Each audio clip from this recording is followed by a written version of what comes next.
I have recently been on quite a journey. I know a lot about technology. I've been working with it for ages, and have studied it and kept up with technology and that sort of thing.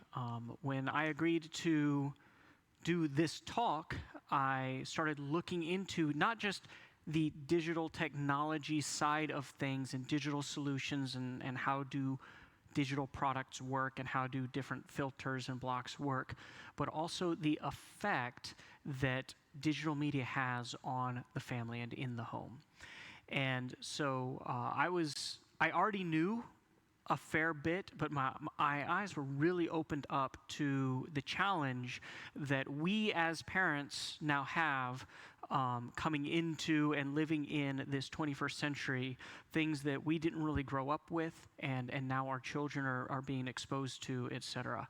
And this is going to be a little bit of drinking from the fire hose, so I apologize. I'll be speaking fast to try to get through as much material as we can, and perhaps even leave a little bit of time for questions at the end.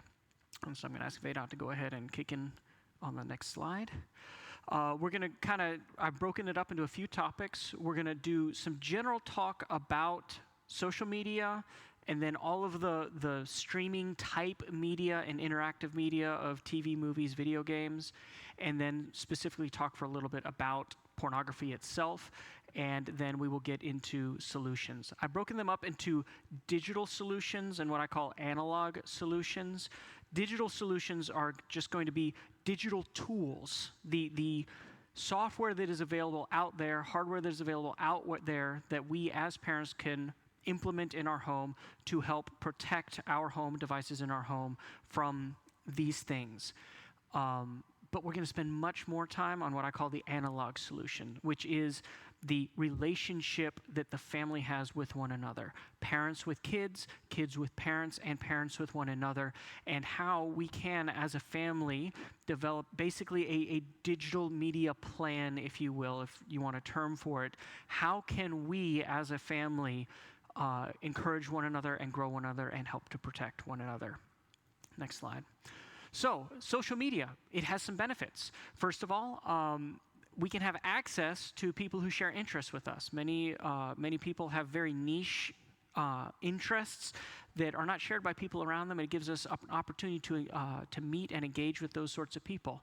Also gives us access to people from different cultures to help fight xenophobia or what have you, a fear of others that are not like us. It gives us an access to those. We can learn about people and build relationships with people in completely different cultures.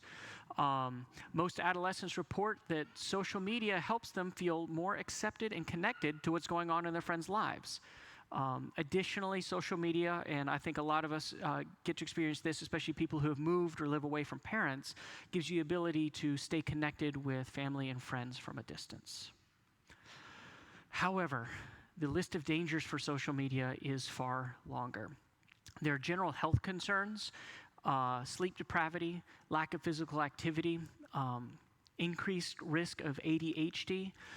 These are kind of clinically shown, and studies have shown that these are general health effects, especially as kids spend so much of their time in front of a phone or some other device.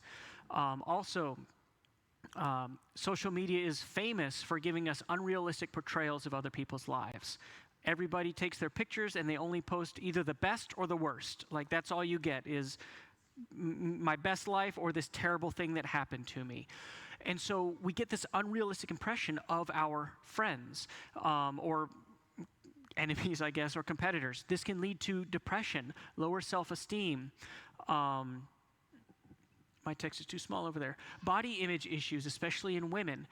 Disordered eating behavior. I don't know if you've heard the term thinspiration, but it is effectively social media that is geared primarily towards women, but some towards men, that simply shows them the perfect figure and trying to inspire you towards body image change. But what it ends up doing in many cases is leading instead to eating disorders, again, particularly within women.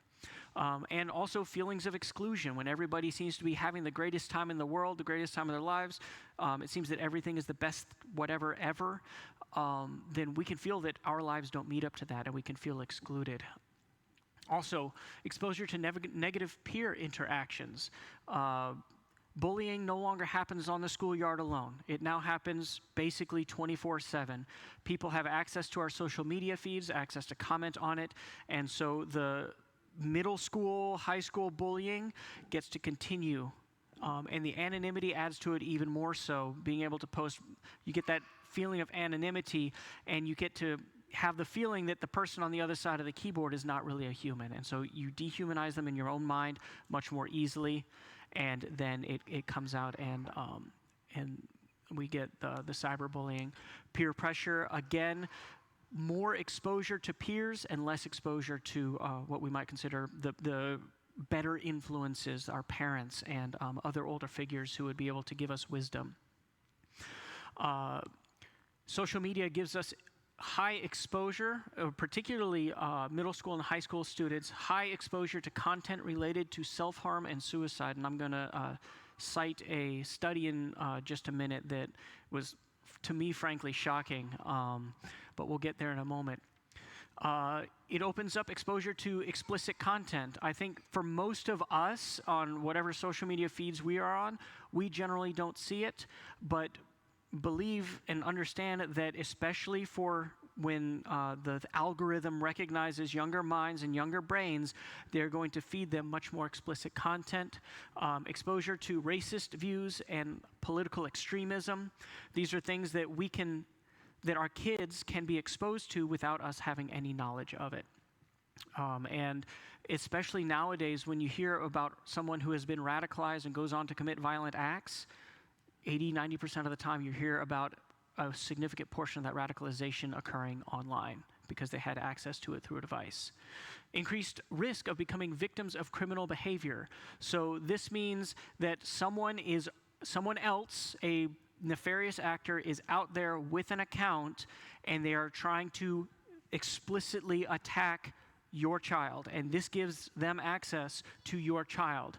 This can be sexual exploitation, financial extortion, which would follow sexual exploitation. So, for example, if a young girl is convinced to do something in front of a webcam, then that gets captured, and then they basically get blackmailed for whatever.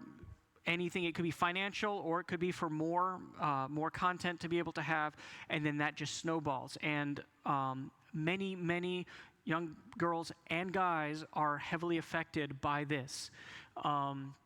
Also, it gives them access to substances such as fentanyl and other dangerous substances. This is an avenue that drug pushers are now starting to use to be able to access our kids, to be able to get them substances that they otherwise would not have access to. Catfishing is a fairly recent phrase. It refers to someone going on social media, creating a fake account with fake pictures, etc., even many times fake relationships. Somebody in one case made an entire town who was all friends with them, but it was all 20, 30, 40 different fake accounts. And then this individual would pretend to be a young girl or a young boy looking for love, and then they would start to build a relationship, a fake relationship with a real person, a young person, who is then swindled and tricked into having this many times romantic relationship with someone, and that person ends up being by no means what they were pretending to be. Addiction. And I use this term loosely because we are not talking here about chemical addiction. That is a different thing. But there is a physiological response, and we need to understand algorithms on social media platforms are designed to keep users engaged as frequently and as long as possible. So they'll use push notifications, autoplay of videos, infinite scrolling. That's where you can just keep scrolling and scrolling, and it'll keep showing you stuff forever. Quantifying popularity, the like button. So, and more recommended content, etc. All these things are designed to keep users engaged. And guess what? Our kids who are at that susceptible age, they are at a point where they are most susceptible to being pulled into this and not recognizing that they are being manipulated. I can't remember exactly where the quote came from, but in any financial transaction, there is a buyer and a seller and a product. In social media, are you the buyer? Are you the seller? No, that leaves you as the product. Your eyeballs are the product that advertisers are paying social media companies for. So that just helps us to get this mentality of what it is there and what it is there for. Again, I'm not saying social media is in and of itself evil. We talked about some perks, but we need to recognize that there are many, many dangers of how people are using it in a negative way and in a dangerous way that can affect us and even more so affect our kids. Next slide, please. Here are some quotes, or not quotes, but summaries from some very scary reports. U.S. Surgeon General, if you have paying attention to the news, the U.S. Surgeon General about a month ago published this report of social media and young adults, and I am sorry the pink is not showing up very well. It was supposed to stand out, but it is not. An estimated 95% of teens ages 13 through 17 and 40% of those 8 through 12 are on social media, where they're commonly exposed to extreme, inappropriate, and harmful content. Frequent social media use may be associated with distinct changes in the developing brain, in the amygdala, which is the emotional learning and behavior center, and the prefrontal cortex, which is used for impulse control and emotional regulation and moderating with social behavior. And it can also increase sensitivity to social rewards and punishments. So think bullying, peer pressure, the whole like, dislike, etc. Adolescents aged 12 to 15 who spend more than 3 hours per day on social media face double the risk of experiencing poor mental health outcomes such as depression and anxiety. And this is the really scary one. 13-year-old girls who create an account, so I'll give you a very quick backdrop. There was a study done where a large number of fake accounts were made purporting to be 13-year-old girls. And in some of them, in many of them, they would suggest I think it gives you tell us about yourself. And in some cases, they're concerned about body image, etc. And so they created these accounts just to see what would happen on TikTok. And they found that 13-year-old girls who create an account on TikTok can be presented with suicide-related content within 3 minutes of joining the platform, and content relating to eating disorders within 8 minutes of joining the platform. So within 10 minutes of signing up, these young girls are already being shown these videos suggesting, talking about, hinting at, planting in their brains ideas of eating disorders and of suicide. So, moving onward, we're going to go fast. TV, movies, video games, all the stuff that you generally stream in on the TV in your house. One thing to recognize, rating systems in all of these industries is regulated by the industry themselves. Video games, when they put the MA or the G or whatever rating on a game, that is self-regulated, that is self-designated. There's no government agency making sure and saying these are the rules for how a game is rated, etc. Same with movie ratings. It is handled by the movie industry. It's more or less linear, you can more or less know kind of what content is in a video, in a movie. But again, recognize it is the industry themselves. There is no governmental board or anyone. And again, TV shows also are not regulated in a governmental way. It is self-regulating. They decide what their TV show is. And especially when you come to things streaming like Amazon Prime and Netflix, there basically aren't ratings on their original content that they come out with. And since it is a streaming platform and not broadcast television, they feel much more free to put much more on there that we as parents would probably be very unhappy to discover was there. Recognize also, children often have access to content that parents are not aware of. Recognize when you're not home, in many cases, your kids have access to all the streaming content that you have, and if they're looking for it, they can find things that you probably didn't look for. Also, recognize that Disney Plus, this is something Laura and I discovered. Disney Plus, if you have a Disney Plus account and it is a person who is not specifically designated as a child, then in the list of movies are going to be R-rated movies that contain nudity, etc. And again, it's there, and it is available unless it is removed in some way. Most modern gaming devices have access to an online store with where they can download games or whatever other things, and the content there, again, is not regulated. It is not monitored, and anyone with an account can download just about anything. Also, if it's any games, many of the multiplayer Xbox, PlayStation games, etc., have voice chat, etc. Just recognize that people can say anything to your kid, and your kid can say anything back. That is not regulated in any way. Another thing to mention, I can't remember if it's on the next slide or not. Another thing to mention is that even video game consoles like Xbox and PlayStation can pull up a web browser type thing and can begin looking through and viewing explicit content through something as seemingly innocuous as that. Now we get into the real doozy, pornographic content. Research suggests that 1 in 3 children from ages 11 to 14 have already seen pornography on a mobile device. Kids are mentally disturbed by the violent porn that they view and may become addicted to it. Recognize that the pornography that is available and pushed out now is completely different from the Playboy pinups of yesteryear. It is violent. It is specifically designed to affect the brain in a specific way, and it is much more violent and much more graphic than it used to be. And oftentimes it is like cut together, where it is not just a video, but it is rather 40 or 50 videos that get shown over a 2-minute period, one after the other, after the other, after the other, to hit those dopamine rushes in that brain and to keep somebody engaged and unable to look away.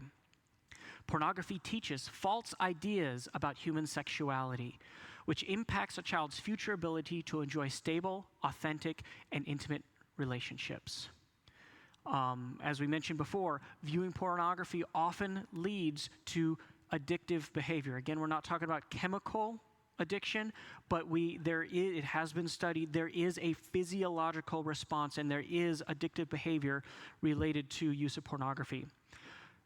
Also, parents recognize teens are specifically targeted by the pornographic industry in order to get them addicted as early as possible. They want them hooked so that they are stuck on that platform, and then when they get jobs, the money starts flowing in. All right, good news. There are solutions to all these things. I'm going to start with digital solutions, and I'm actually going to go down to the very end, the very last point.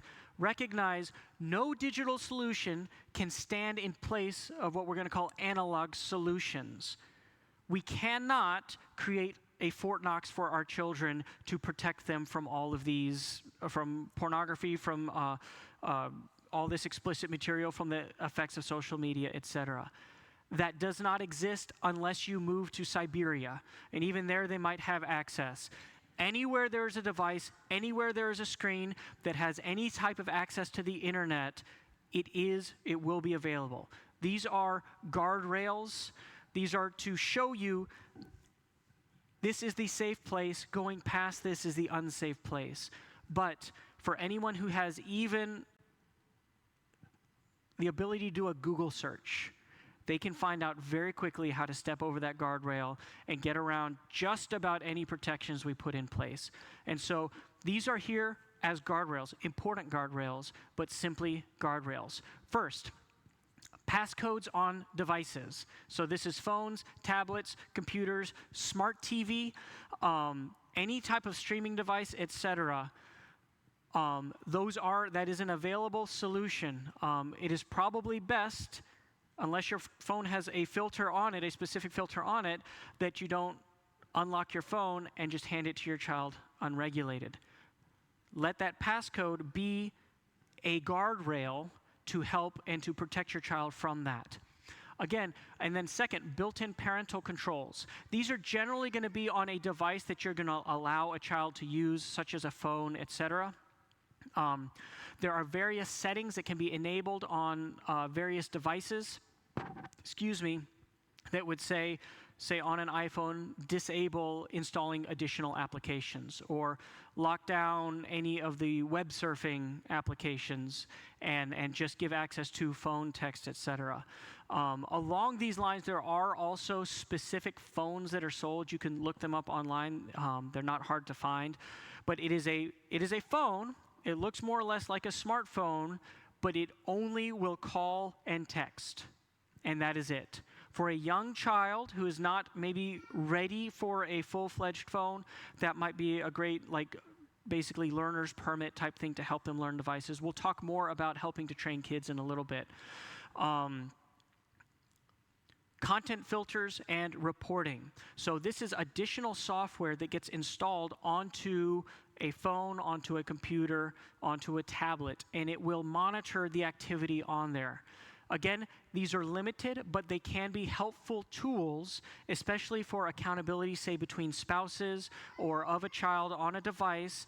It can generally, not perfectly, but it can generally monitor activity. Covenant Eyes is the one that I personally use, and my wife gets weekly reports, and it'll take screenshots of all of my computer monitors. Don't ask how many I have. And it will, if it has algorithms in there to try to find, but to check for explicit content, and then it'll notify her in the case that anything like that has shown up on my screen. And so I know that anything that shows up on my screen is something that very likely she's going to see within a week. So even in those instances where I'm innocently browsing the web and something pops up, close it or whatever, and then I go tell my wife, if you see this on Friday, it was this thing that happened and this is how I responded. And so I'm able to do that for her. This is not foolproof. This is a guardrail. So recognize, again, I use Covenant Eyes. There are other options out there that you can search and look up. Have various different ones, have different limitations and different things that they help with. Like I mentioned, these can be helpful, again, for parents' devices. Covenant Eyes, they have a family plan where basically everyone in your family, everybody can have this installed on their device and help out. Whole home protection. This is either a device or a setting or something that you set up in your router that will look for specific website requests, say a request to a known explicit content site, and it'll simply disable that request and it'll just return that it can't be found. Guardrail, again, anybody who has know-how can get around this if they're trying to, but again, this is a guardrail. This is a helpful thing that you can add. The one that I'm most familiar with is called OpenDNS, and it is a solution that you can install on your router. You do have to set up your device. I think the default of the device will work, but if any of the settings, the network settings on the device have been changed, then they might need to be re-looked over. And it will help with all devices connected into the home network. This whole home network solution does not work if you turn off Wi-Fi on a phone and then you just connect to the main phone, or to the 5G or LTE or whatever. So recognize that. And for the non-tech savvy, I hate to say this, but if you're going to have a screen in your home, then you need to know what it is capable of. If I'm going to allow this into my home, I need to at least, I need to educate myself onto what this thing can or possibly might be able to do. And just recognize that many devices out there even though we don't necessarily recognize it, do give access to a generic web browser. And access to a generic web browser means access to anything on the internet. If we're talking about young children that have to have a device, say for school or something along those lines, there are protections. I didn't put the Windows one on there, but there is a Windows setting, like a parental setting that you can do inside of Windows. And let me encourage you, if you do set that up, do not choose a blacklist option. That means this is a list of sites that are not allowed that you're going to block, but rather set up what's called a whitelist. A whitelist means this is a list of sites that can be accessed, everything else is blocked. These are the applications that can be used, everything else is blocked. You can go to your email, you can go to such and such an educational site, and you can run Microsoft Office, or but other than that, it would simply block out access of Google searches, et cetera. Again, this is for more young kids to help them to learn technology and be in a little bit more of a safe sandbox. As we're talking about older kids, then we're going to have to go much more towards these analog solutions. Recognize anyone with rudimentary IT knowledge or able to perform a Google search can circumvent pretty much any digital solution out there. And generally, the less restricted a device or an application is, the easier it is to circumvent. So that's why I was talking about the blacklist, whitelist thing. The more you can lock down a device, the safer it's generally going to be. But again, these are all guardrails. These are not ultimate solutions. So let's get into the analog solutions. First, equipping your family. So this is you as a family, what you can do. You can create what I've deemed, or somebody has termed, a family media plan. And you can help, or you can have your older kids help you out and be part of this conversation. Set up family guidelines. We'll talk about that more on the upcoming slide. And establish clear boundaries that everyone can agree to. So this is not parents enforcing, especially for older kids, this is not parents laying down the hammer and saying, give me your phone, life's over, you're done with all digital tech. This is working with, especially older kids. With younger kids, yeah, there is a little bit of a, this is how life is going to be now. But for older kids, there's a, let's discuss this. Let's learn about the dangers, learn about the tools that we can use as a family to help protect all of us. Establish clear boundaries about screen time. How many hours per day are we going to be on devices? And many devices, especially iPhones, etc., they have a screen time thing where we can actually set. You can set up a family if you have iPhones in the iPhone ecosystem, and you can say these are the parents, these are the kids. Kids can play this game or be on this social media app for 1 hour a day. At the end, it'll give them a notification, and they can request 15 extra minutes, please. 1 extra minute, please. And then the parent will get a notification and can say, sure, or no. So those options are out there. Discuss with your kids what apps and websites are appropriate and what we as a family are going to will be okay with using. And also what information we share online. It is very easy for a naive young child to give away their email address, their phone number, and God forbid, their home address or their school to, say, these catfishers, and basically just setting up a potentially very dangerous situation. Include yourself in this plan. This is the family media plan, not the parent media plan on their kids. This is something for a family to do together. So explain to your kids what your own boundaries are going to be, and especially this can help older children recognize that technology brings benefits and risks for everyone in the family. And this is just general help. Find alternatives to being stuck in the house, sitting in front of a screen all day long. Go out, take a hike, play some sports together as a family, play a board game. If you need suggestions, I'm available. Go to a museum. There are a bunch of free museums around, guys. Go find out, learn, do something as a family together. Another thing you can do is volunteer for community service, and that list could just go on and on, but we're trying to go fast. All right. Equipping your child. So this is you and your child, and this can start basically at like 4 or 5 years old, because things can start happening to them that early.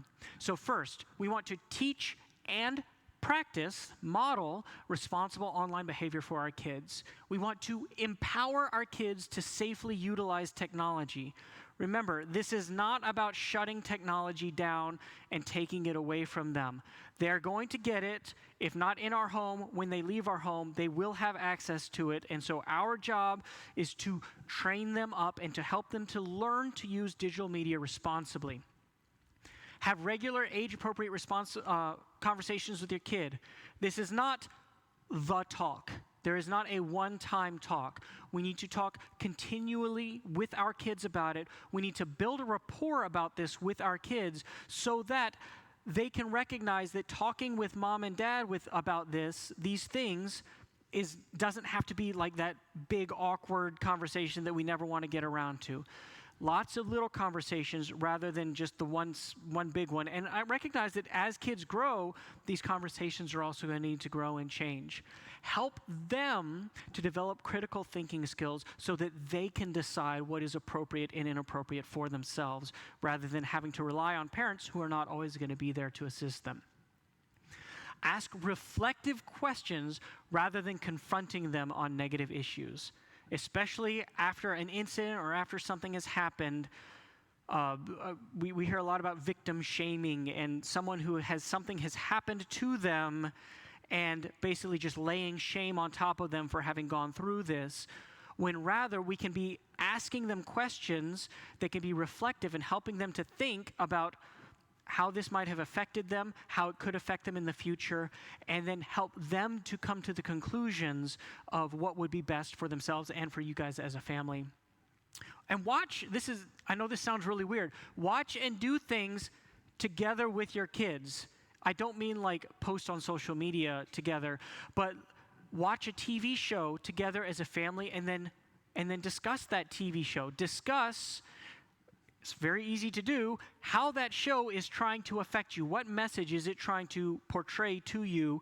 Is it trying to normalize some sort of behavior? Is it trying to teach you something? Is it trying to demonize a particular behavior or a particular type of person? Have high-level discussions with your kids about this media that you guys are intaking together so that you can help to train them to think critically about what they're seeing and what is being stuck in front of them. Encountering explicit content. Again, we have to start young because kids are being exposed to this very, very young. Sometimes as young as like 6 or 7 years old. First is with extra young kids, we simply teach them naked is private. If it's something a swimsuit covers, we do not want to see it. It is not good for our eyes. And we never keep secrets from mom or dad. If anybody says, this is a secret, we're going to hide this from mom and dad, that is a red flag. That is high danger. That means you run and you come tell mom and dad right away, because nothing needs to be hidden from mom and dad. If anything ever someone says hide this, chances are your child is in the process of being groomed by a sexual predator. So help them to recognize. They don't need to know all the details, just if a swimsuit covers it, we do not look at it, and we do not keep secrets from mom and dad. Recognize encountering inappropriate material is not shameful. Many kids in school will be at the lunch table and they will have a friend say, hey, look at this.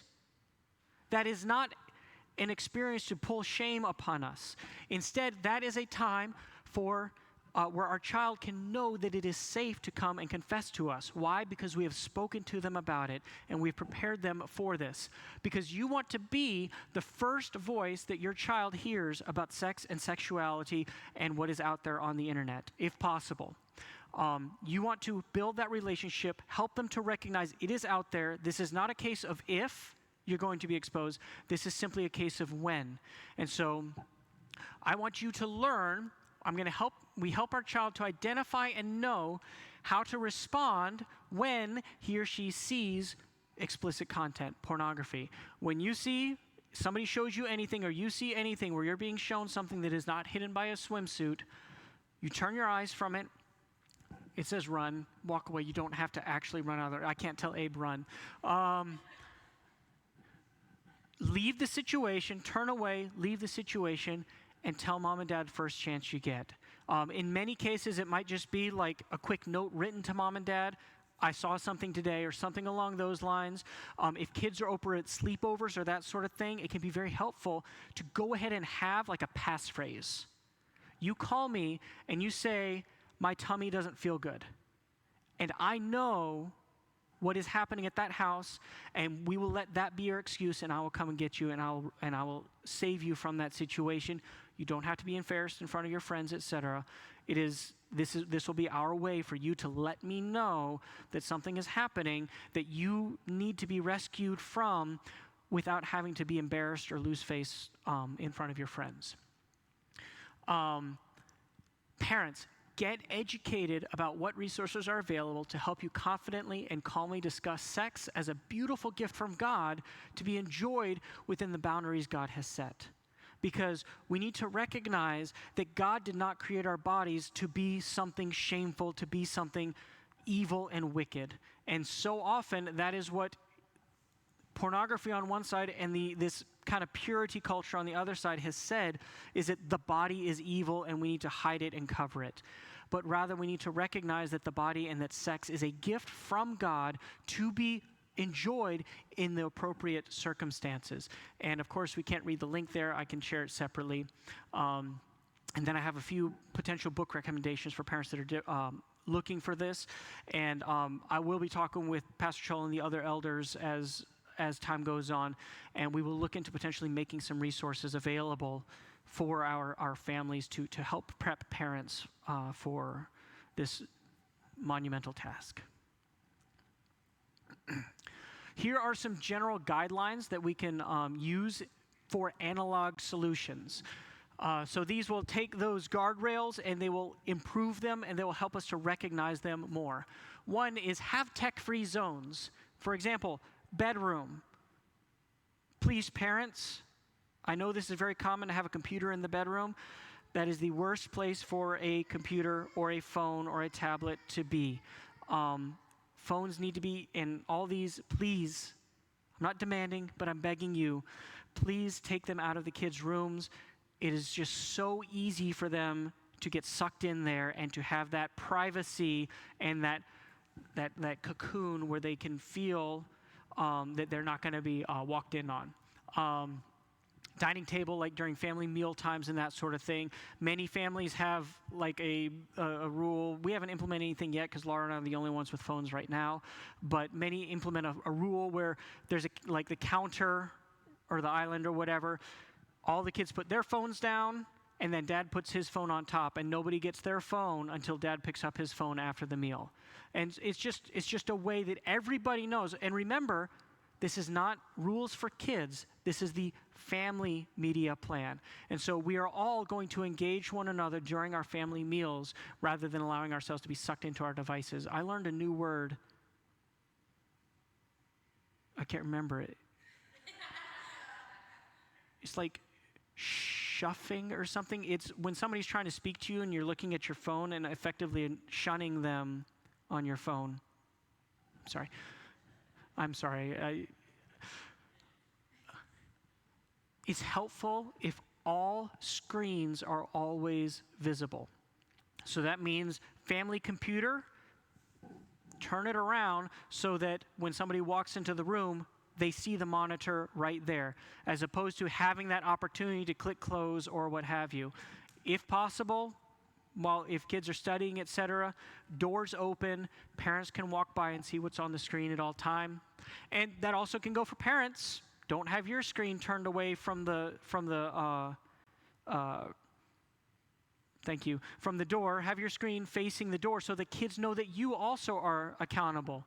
And that also, parents, can mean you know that your kid could walk in and see you at any time and what you're working on, and that can help lead to extra accountability for you. Another encouragement for guideline is kids need to be willing and ready to hand over a phone or a tablet at the drop of a hat. Anytime you do not close what you have going or anything, my hand goes out. If you want your phone, then whenever this happens, the phone goes in the hand immediately and I get to look at everything. consider access to devices when only the child is home. If your child is ever home alone, think about what devices they might have access to. And again, guardrails, but recognize that if your child has access to something, let's just say Netflix, then they can watch anything on Netflix.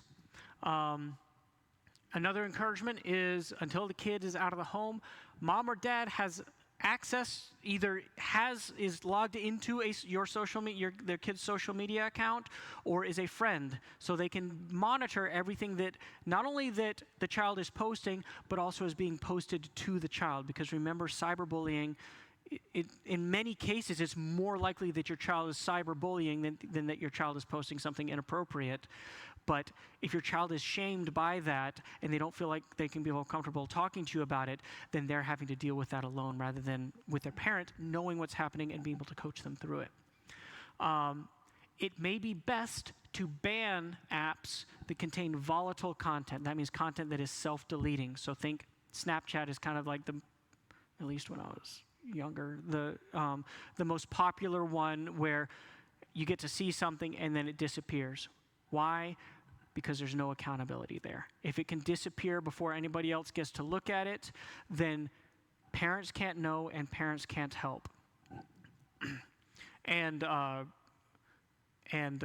parents recognize that devices or apps like that are often used to send explicit content, where kids will take pictures of themselves and send them to one another. All mobile devices in a common area at bedtime. So I mean like charging station in the kitchen. Everybody plugs their phone into charge.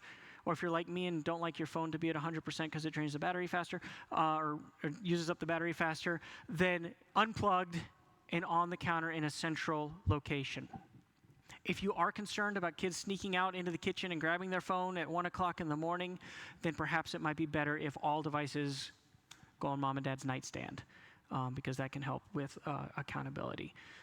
Again, we're talking about guardrails, but these will hopefully be ideas that you can discuss and say, does this work for our family? And that's just a bunch of websites. That's mostly so I don't plagiarize, because I did copy a lot of stuff from websites. I don't have all the answers. A lot of this is new to me. I did find some very helpful resources. I can sort of help with the digital side. Unfortunately, everybody's home is different and all the devices in their home are different. And so that's why I said you kind of need to know the devices that are in your own home and kind of at least have that low-level awareness. Do we have time for questions, or did I just burn through all of our time? Yes. I have not seen any studies, any definitive studies, and I have looked for this sort of thing about electromagnetic waves, radio waves, microwaves, any of those affecting the body in that way. But I can tell you that having a screen in front of your face right before you go to bed messes up your circadian rhythm. Even if you have the blue light filter or whatever on, it messes your brain up into thinking it's still daytime, and it can be harder to fall asleep. And you can be keeping yourself up later by looking at that screen. And so most doctor recommendations, et cetera, is all screens off an hour before you're planning to go to sleep. Yeah, you can, okay. All right. Okay, am I on? Okay. So Richard, thank you. That was very informative, and I appreciate it. When we hear a seminar like this, it's overwhelming. But the numbers are really true. I mean, and I think if we assume, well, it's everybody else's kids, but not mine, I think we're really deceiving ourselves. Let me just give you an anecdote pastorally. Like years ago, as I was learning how to pastor people and working with young people, like if they were having struggles, I might ask, like, hey, do you struggle with pornography? Are you watching porn? Or what are you doing? But I don't ask that question anymore. And I learned this many years ago from Russell Moore, where I just now ask simply, when was the last time you looked at pornography? because the assumption is that they are. I have yet to have a young man in my office that say, I haven't. I'm not lying to you. So this is many, many years of having people in my office. I honestly cannot, I'm going back to crabapple days. I can't remember a single time where I asked that question and the person said, no, I've not looked at pornography. Right. So we have covenant eyes. Richard was telling you, please don't assume, well, the 80%, 90% of the kids that are looking at pornography are somebody else's kids. It can't be mine.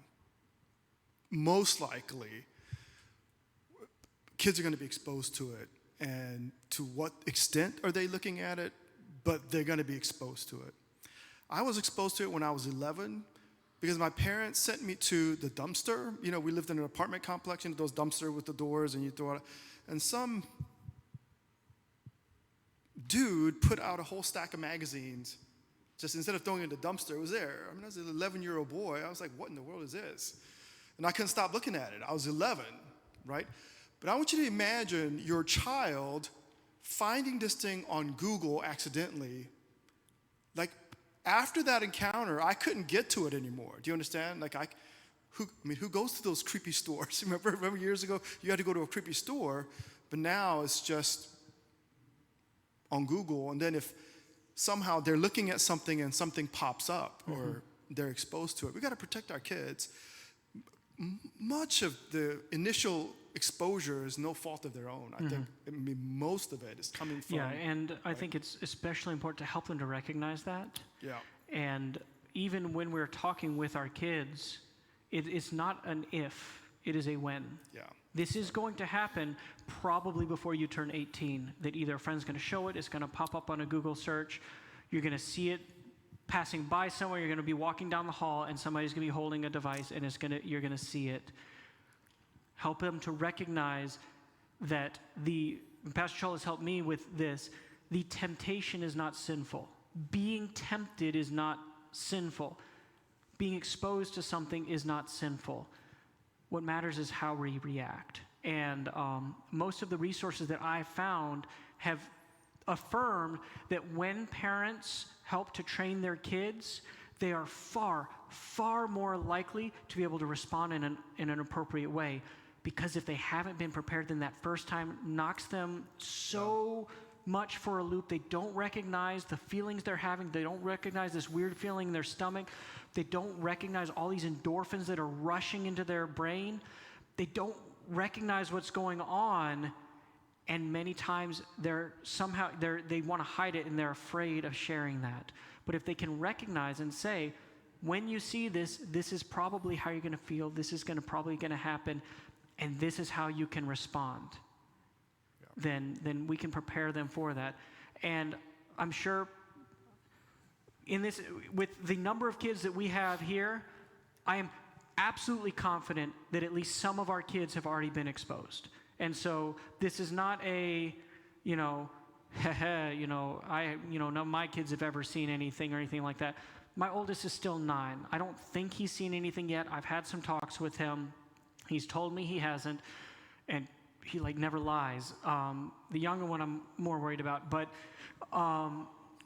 if we prepare them, if we help them to navigate it beforehand, if we give them that learner's permit before they get in that first situation where they could get into an accident, and they know their defensive driving, if you will, then they're already going to be prepared for that. Just from a non-technical side, from a parental, just how do we relate to our kids? I want to tell you a quick story. I follow this on social media. I follow this professor. He's a sociologist of religion. And he says he does this every semester. I think, Richard, I told you this about the question he asks his students. And he said, I ask my students every semester at the beginning of the semester, how many of you believe that your parents love you?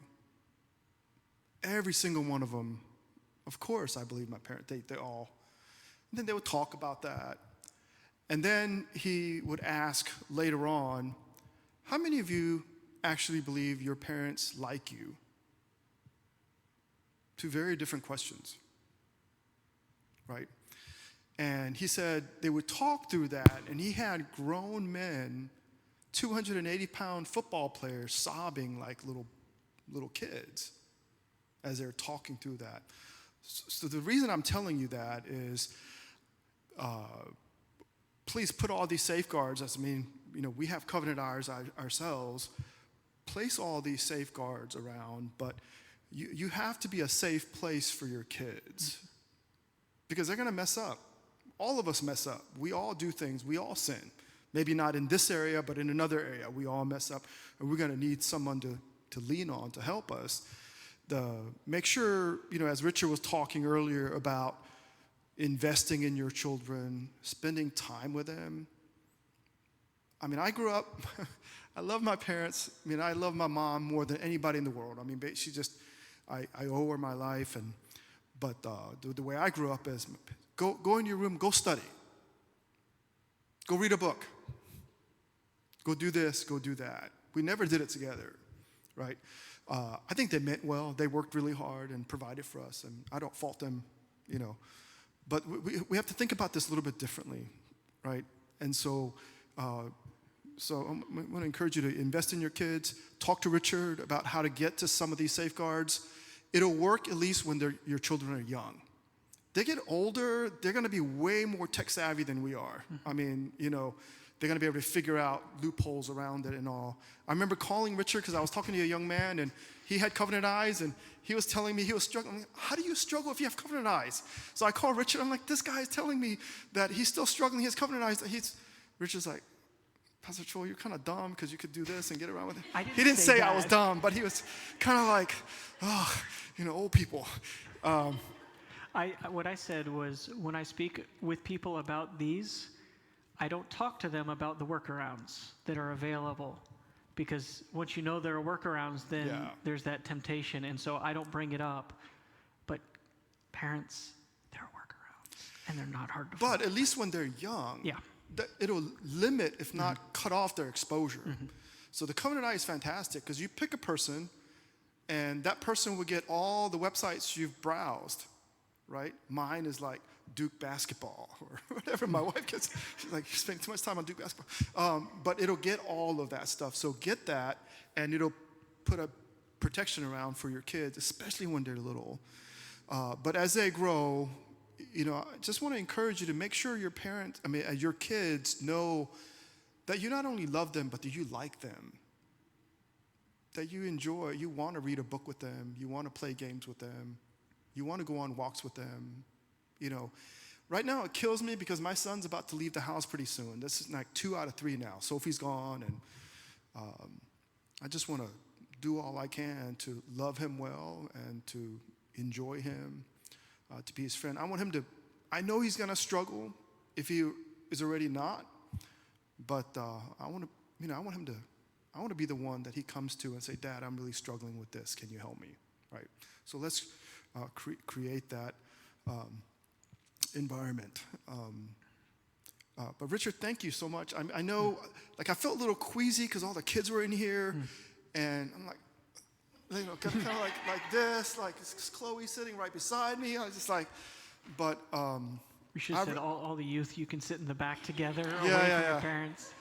But I'd rather that than some of the stuff that Richard was talking about, right? I'd rather that than that. So please, we're not trying to just scare you, but we ought to be informed, and we ought to have a realistic view of what's happening, right?